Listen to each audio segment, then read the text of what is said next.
رمضان پاکستان اللہ کا احسان ہے، رمضان پاکستان۔ جناب ایک بار پھر میں آپ کو خوش آمدید کہتا ہوں۔ رمضان پاکستان کی خصوصی نشریات ہیں 1447 ہجری سن 2026 سے، اور میں ہوں آپ کا میزبان جنید اقبال۔ ابھی ناظرین اب جو ذکر پاک ہونے والا ہے وہ بنیادی طور پہ ایک ایسی ہستی کا ہونے والا ہے جنہیں فاؤنڈر آف کعبہ کہا جاتا ہے، یعنی بات ہو رہی ہے حضرت ابراہیم علیہ السلام کی۔ اور ظاہر ہے آج چونکہ فتح مکہ کا موقع ہے تو یہ ضروری ہے کہ حضرت ابراہیم علیہ السلام کے ذکر پاک سے اس سلسلے کو مزید آگے بڑھایا جائے۔ ایک بات ذہن میں رکھیے ناظرین، نامی کوئی بغیر مشقت نہیں ہوا، 100 بار جب عقیق کٹا تب نگی ہوا۔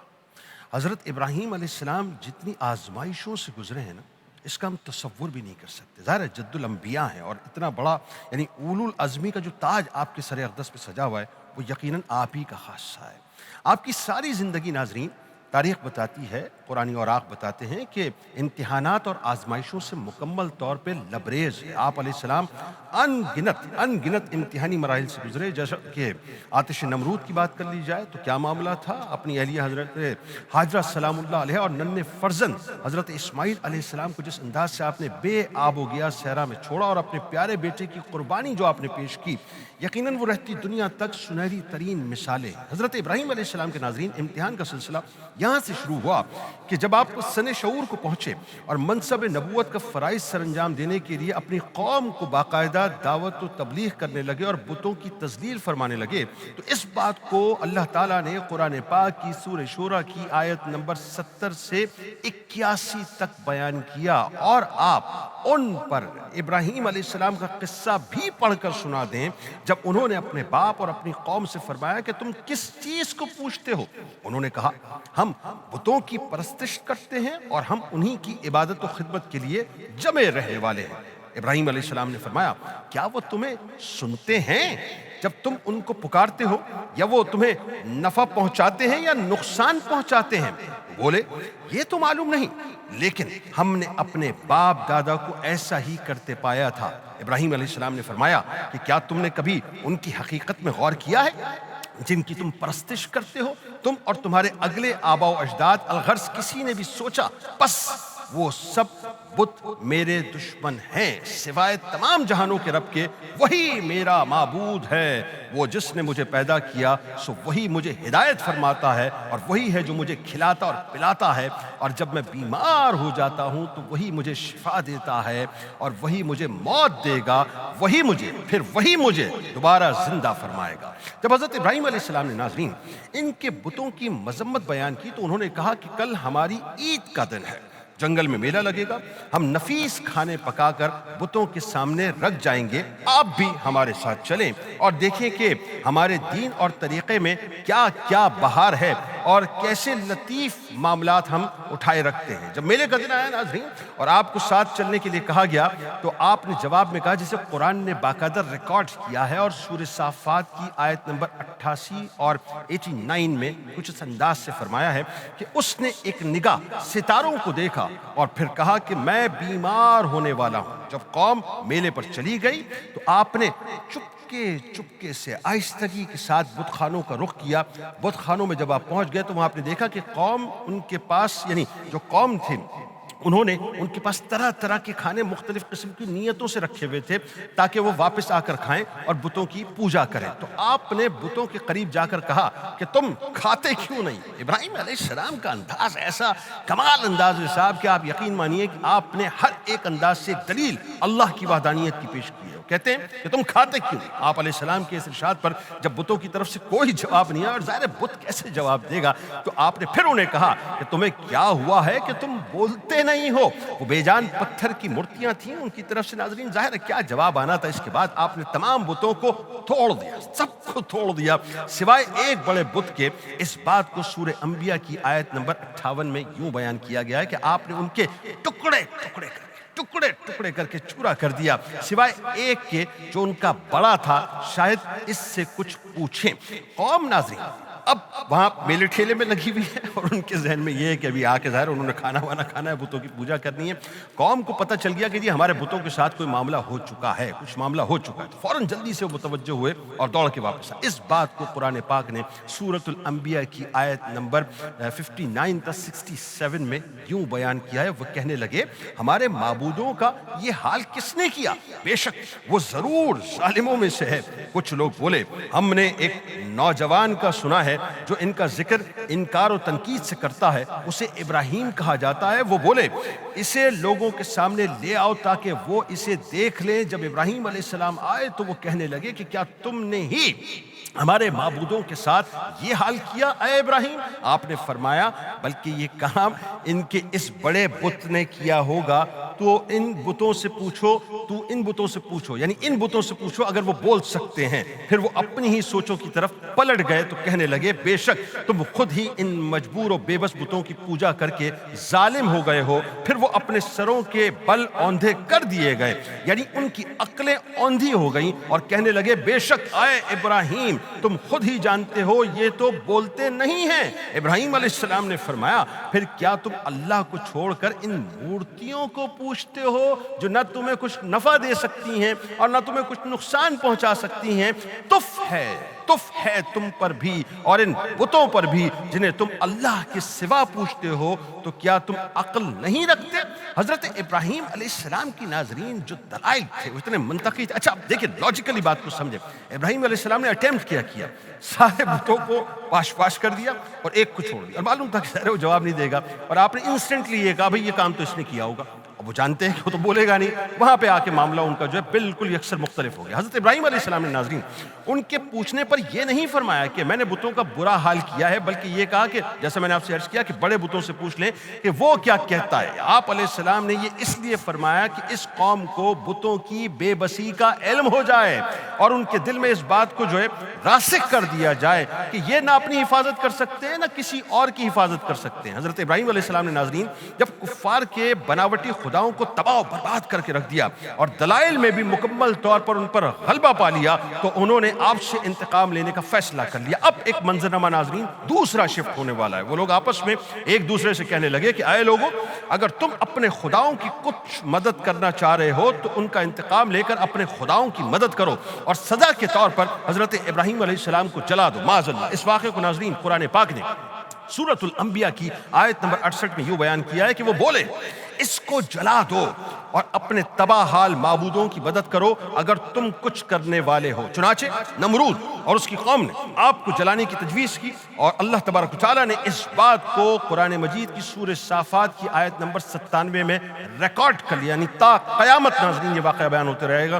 وہ اس طرح سے ہے کہ وہ کہنے لگے کہ اس کے لیے ایک عمارت بناؤ پھر اسے بھڑکتی آگ میں ڈال دو۔ چنانچہ انہوں نے آپ علیہ السلام کو ایک مکان میں قید کر دیا۔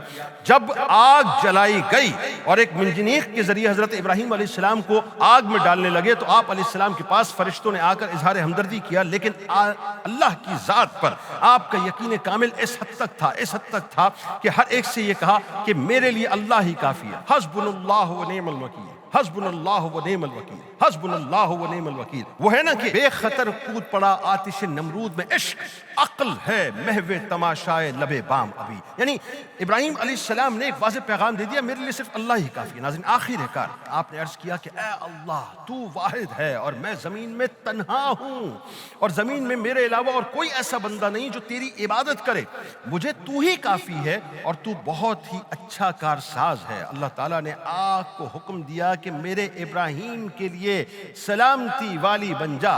اس بات کو ناظرین اللہ تعالیٰ نے قرآن مجید میں سورہ انبیاء کی 69ویں آیت میں اس انداز سے بیان کیا کہ ہم نے فرمایا کہ اے آگ تو ابراہیم پر ٹھنڈی اور سراپا سلامتی ہو جا، سراپا سلامتی ہو جا۔ ناظرین کرام حضرت منہال بن عمر رحمۃ اللہ علیہ روایت کرتے ہیں کہ حضرت ابراہیم علیہ السلام آگ میں 40 دن تک 40 days تک رہے، 40 days تک۔ جسٹ ایزیوم جب آپ نار نمرود کے امتحان سے صحیح سلامت باہر تشریف لائے اور آپ مسلسل توحید کی طرف بلانے لگے تو آپ کی اسی جد و جہد کو دیکھتے ہوئے نمرود جو اس وقت خدائی کا دعویٰ کرتا تھا اس کو آپ علیہ السلام کا یہ پیغام برا لگا اور اس نے آپ علیہ السلام کو اپنے پاس اس لیے طلب کیا تاکہ ان سے مناظرہ کرے، تاکہ معلوم کر سکے کہ حقیقی خدا کون ہے۔ جب حضرت ابراہیم علیہ السلام ناظرین نمرود کے دربار میں تشریف لائے تو نمرود نے کہا کہ جس اللہ کی تم دعوت دیتے ہو، اس کی عبادت کرتے ہو، وہ کون ہے؟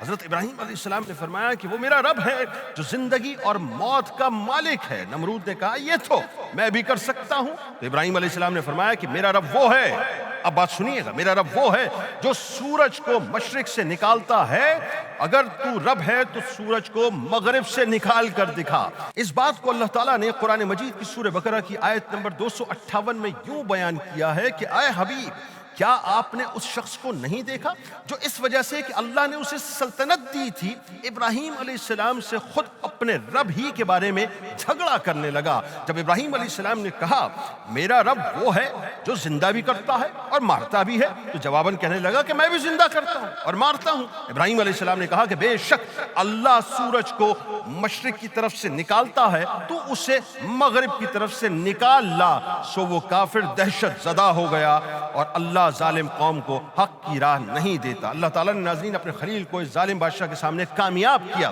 اسی سلسلے میں ایک آزمائش یہ تھی کہ حضرت اسماعیل علیہ السلام اب ایک منظرنامہ اور آ رہا ہے، چونکہ اس منظرنامے سے بھی گزارنا تھا، لہٰذا شیر خارگی کے عالم میں ایک اور امتحان ناظرین حضرت ابراہیم علیہ السلام سے لیا جانا تھا۔ تو اللہ تعالیٰ نے حکم دیا کہ اپنی اہلیہ اور بیٹے کو مکے کی بے آب و گیا وادی میں چھوڑ آئیں۔ تو آپ نے اللہ کے حکم سے یعنی مکمل طور پر یوں کہیے سر تسلیم خم کیا، کچھ خوردنوش لیا آپ نے اور بیوی بیٹے کو لے کر آپ چل پڑے۔ جب آپ مکہ پاک کی مقدس وادی میں پہنچے جہاں آج آب زمزم موجود ہے، وہاں نہ کوئی درخت تھا ناظرین، نہ مکہ پاک اس انداز سے تھا، بلکہ یوں کہیے کہ مکہ ہی نہ تھا، نہ کوئی آبادی تھی، نہ کوئی پانی کا انتظام تھا۔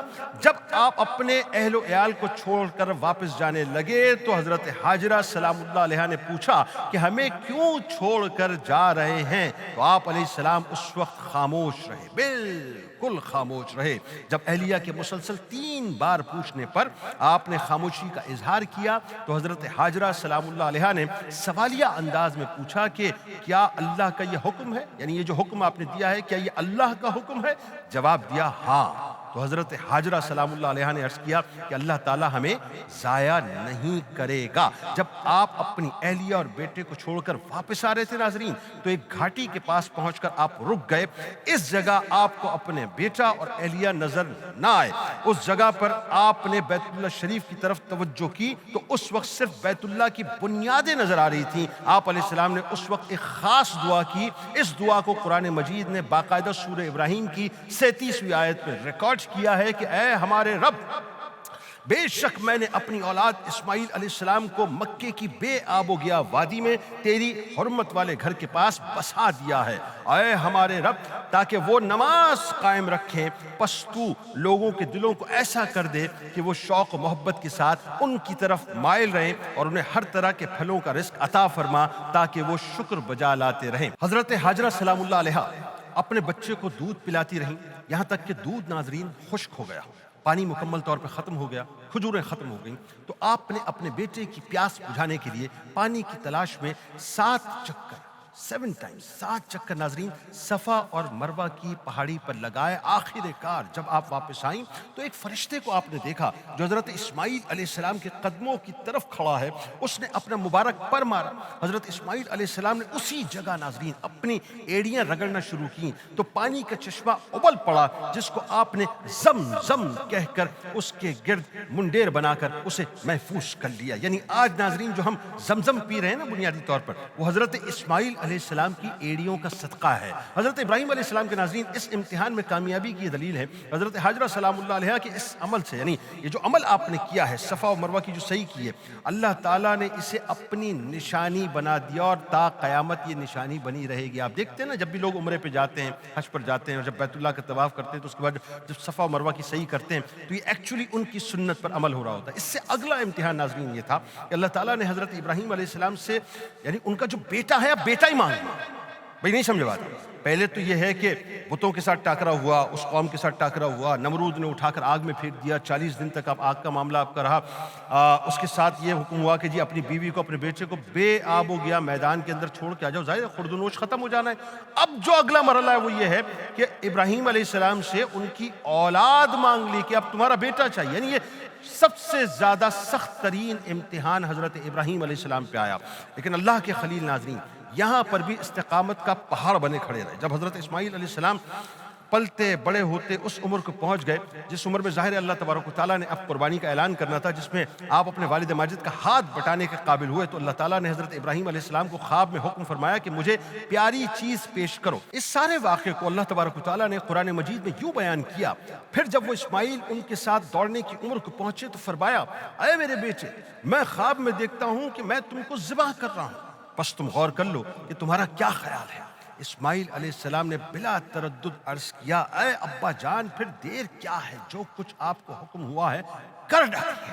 جہاں تک میرا تعلق ہے آپ انشاءاللہ مجھے صبر کرنے والوں میں پائیں گے. پھر جب دونوں نے اللہ کا حکم مان لیا اور ابراہیم علیہ السلام نے ان کو ماتھے کے بل لٹایا اور ہم نے ان کو ندا دی کہ اے ابراہیم, کیا خوب تم نے اپنا خواب سچا کر دکھایا, ہم نیکوکاروں کو یوں ہی بدلہ دیتے ہیں. بے شک باپ کا بیٹے کے ذبح کے لیے تیار ہو جانا ناظرین ایک بہت بڑی سری آزمائش تھی. ابراہیم علیہ السلام اس آزمائش میں پورا اترے اور ہم نے ایک عظیم قربانی کو ان کا فدیہ بنا دیا. یہ قرآن کا ناظرین کانٹیکسٹ ہے. 10 ذوالحج کو اپنے بیٹے اسماعیل علیہ السلام کو اپنے خواب میں ناظرین دیکھنا اور ظاہر ہے ان سے مشورہ کرنا, یہ مشورہ اللہ کے حکم سے تھا, اس لیے تھا کہ آپ پر یہ ظاہر ہو جائے کہ آپ کا بیٹا کس قدر صابر ہے, اس طرح آپ کی آنکھوں کو ٹھنڈک پہنچے گی. حضرت اسماعیل علیہ السلام نے ناظرین اپنے والد ماجد کی بات مان کر, یعنی جو آپ کو حکم ملا آپ اس کو یعنی اس طرح سے تسلیم کرتے ہیں کہ بالکل آپ نے سر جھکا دیا. یہ بنیادی طور پر والد کی اطاعت کی وہ شاندار ترین مثال ہے جو رہتی دنیا تک ہمیشہ چمکتی اور دمکتی رہے گی. حضرت اسماعیل علیہ السلام نے اپنے صبر کرنے کا جو پختہ ارادہ کیا اس میں انشاءاللہ ملا کے جو ہے برکت پائی, یعنی ایسی برکت ناظرین کہ رہتی دنیا تک آپ کا یہ جملہ ایک ضرب المثل کے طور پر پیش کیا جاتا رہے گا. آخر کار حضرت خلیل اللہ نے اپنے بیٹے کو اللہ کی راہ میں قربان کرنے کے لیے جب وہ لے کے چلے قربان گاہ کی طرف ناظرین, تو حضرت ابراہیم علیہ السلام نے اللہ کا حکم پورا کرنے کے لیے چھری چلانے کا ارادہ کیا تو غیب سے آواز آئی, اور وہ آواز جو آئی اسے قرآن پاک میں اللہ تعالیٰ نے سورہ صافات میں یوں بیان کیا ہے, اور ہم نے ان کو ندا دی کہ اے ابراہیم, کیا خوب تم نے اپنا خواب سچا کر دکھایا, ہم نیکوکاروں کو یوں ہی بدلہ دیتے ہیں. اس آزمائش کی گھڑی میں ناظرین شیطان لعین نے حضرت ہاجرہ سلام اللہ علیہ, حضرت اسماعیل علیہ السلام اور حضرت ابراہیم علیہ السلام کا راستہ روکنے کی پوری کوشش کی, لیکن وہ مکمل طور پہ ناکام رہے, اور یوں حضرت خلیل اللہ کا پورا خاندان اس آزمائش میں بھی کامیاب ہو گیا. ان تمام آزمائشوں سے گزرنے کے بعد ناظرین حضرت ابراہیم علیہ السلام ہر میدان میں کامیاب ہوئے. اللہ تعالیٰ نے ان کو خاص انعامات سے نوازا, خاص اکرام سے نوازا, اور آپ علیہ السلام رہتی دنیا تک انسانیت کے امام بنا دیے گئے. کیا بنا دیے گئے؟ انسانیت کے امام بنا دیے گئے. اس ضمن میں اللہ تبارک و تعالیٰ نے قرآن میں کیا فرمایا, بات یہاں پہ ختم ہو رہی ہے کہ بے شک میں تمہیں لوگوں کا امام بنانے والا ہوں. اور ناظرین آج آپ دیکھ لیجئے کہ جتنے بھی مذاہب ہیں, یعنی جو آسمانی مذاہب ہیں, وہ سب کے سب آپ کو اپنا امام مانتے ہیں. اللہ تبارک و تعالی ہمیں ابراہیم علیہ السلام کا صدقہ دنیا میں بھی عطا فرمائے اور آخرت میں بھی عطا فرمائے. ایک مختصر سا وقت ہے, لوٹ کے انشاءاللہ کچھ اور بات ذرا فتح مکہ کے حوالے سے کرنی ہے, کیونکہ بہت سے لوگ یہ کہتے ہیں نا صاحب کہ اسلام جو ہے وہ دہشت گردی کا مذہب ہے. آپ کو بتاؤں گا صاحب, ایک ایسا واقعہ ہے جو بہت کم لوگ سن پاتے ہیں, مطلب یوں کہیے کہ سنایا نہیں جاتا اس طرح سے, اس پہ گفتگو کروں گا مختصر سے وقفے کے بعد. رمضان پاکستان